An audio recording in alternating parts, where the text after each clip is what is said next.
ఈ రోజు 1000 మంది విద్యార్థులతో మొక్కలు నాటే కార్యక్రమానికి శ్రీకారం చుట్టాం. ఈ రోజు మీరు చేసిన కార్యక్రమం అమరావతిలో ఒక చరిత్ర సృష్టించబోతుంది. ఈ రోజు ఒక్కరోజే మన మిత్రులు ఉప ముఖ్యమంత్రి గారు చెప్పినట్టు 1 కోటి చెట్లను నాటుతున్నాం. ఈ సంవత్సరం 5 కోట్ల మొక్కలు నాటబోతున్నాం. అయితే ఈ 5 కోట్లే కాకుండా 50% గ్రీన్ కవర్ ఈ రాష్ట్రంలో ఉండాలి. 50% గ్రీన్ కవర్ ఉంటే దాని వల్ల ఇంపాక్ట్ ఏ విధంగా ఉంటుందో మనం అందరం కూడా ఆచరించి దేశానికే కాకుండా ప్రపంచానికే ఒక ఆదర్శంగా నిలవాల్సిన అవసరం ఉంది. 1972 నుంచి జూన్ 5వ తారీఖున ప్రపంచ పర్యావరణ దినోత్సవాన్ని ఐక్యరాజ్య సమితి ఆధ్వర్యంలో మనం జరుపుకుంటున్నాం. దీనికి కారణం మీరు చూస్తే ఈ సంవత్సరం ఓ థీమ్ ఇస్తారు.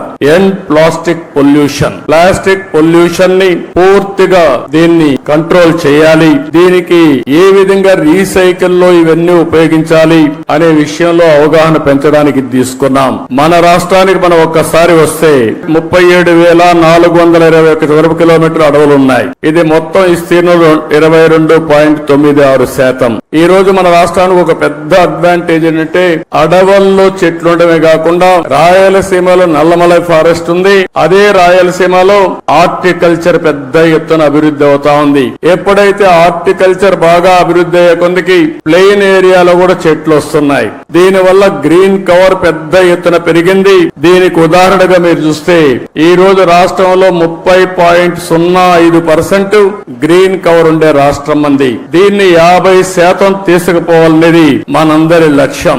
ఒకప్పుడు నేను 2 ఏళ్లు 3 ఏళ్లు చెట్లు కూడా ఉండేటివి. పెద్ద చెట్లు నాటేవాళ్ళం.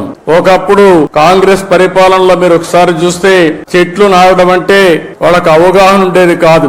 ఫోటో కోసం చెట్టు నాటి ఫోటో అయిపోతానే చెట్టు ఎక్కడుందో కనపడేది కాదు. తర్వాత ఇటీవల గవర్నమెంట్ వచ్చింది. వాళ్ళకి చెట్లంటే తెలియని గవర్నమెంట్ అది. చెట్టు వల్ల ఉపయోగం తెలియదు. చెట్లు నరకడం తప్ప చెట్లు పెట్టని గవర్నమెంట్ అది.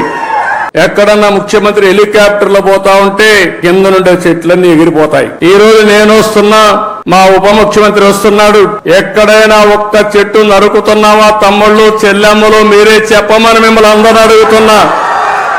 చెట్లు పెంచడం బాధ్యత, చెట్లు నరకడం దుర్మార్గం. కొన్ని దేశాల్లో అయితే శాశ్వతంగా జైల్లో పెడతారు చెట్లు నరికితే. చెట్టు నరకాలంటే కూడా ప్రభుత్వ పర్మిషన్ ఇస్తే తప్ప చెట్టు నరకడానికి వీలు లేదు. చెట్టు నరికితే మనిషిని చంపినటువంటి నేరంగా చిత్రీకరించి వాళ్ళపైన యాక్షన్ తీసుకునే పరిస్థితి వస్తుంది.